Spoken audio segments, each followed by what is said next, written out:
So I figured I'd do some quick little videos for you. The 2007 machine, it does have proper USB in here. On older machines where they switch the floppy for this, I'm learning that a lot of new computers can't actually speak to those anymore. So it's nice that it has a real floppy on there. Regular bolt-on turret, what you would expect from here, none of the VDI stuff. I have these holders on here. I think I got a little bit more tooling for it, but not a lot there. This is the microcentric chuck. So I think you can get 3¼ inch collets out of here, which is pretty awesome, especially because this has a 3-inch spindle bore. The probe does not work properly.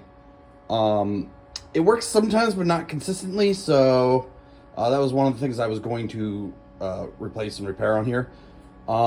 So headstock was totally aligned. Like, all the sheet metal came off this just a couple months ago.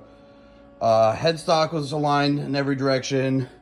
The Z and X was aligned. Even the linear rails for the Z got realigned here. I did not have the tailstock realigned to it because all my parts are pretty short. So it wasn't a big deal to do that for me. So that was something that, if someone's going to use this for that, we probably want to look into. Chip conveyor comes with it. Coolant tank comes out of the front like normal. It does have the parts catcher. I put it somewhere, I forget. I've never used it on there. Yeah, it does have parts catcher. I'll stop that here and start a new video for the rest. So, 30 horse, 2-speed gearbox. That's, you know, why it sticks out here. So you can't actually use this machine with a bar feeder, but it's like 1,000 foot-pounds more torque at peak. So I had both of these replaced, so they're brand new as just a couple months ago.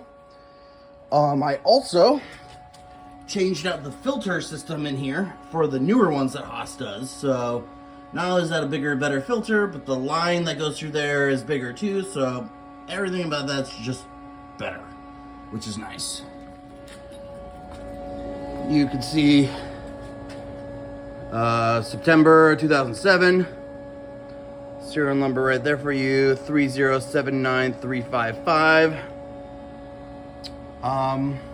So yeah, all the sheet metal came off here, so the insides of these machines are, this particular machine is pretty clean.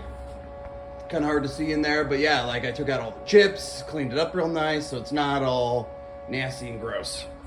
You might as well while it's apart for repairs. Chip conveyor again, that's good to go. Coolant pump and tank is all right there. So yeah, it's a nice machine. Especially now that it's all fixed up and good there. Glass is brand new, just a little dusty in here. So yeah, that was a pain to do. But yeah, that's pretty much most of the machine right there. Let me know where in the control I can find things like the software version and any other things you would want to know for this.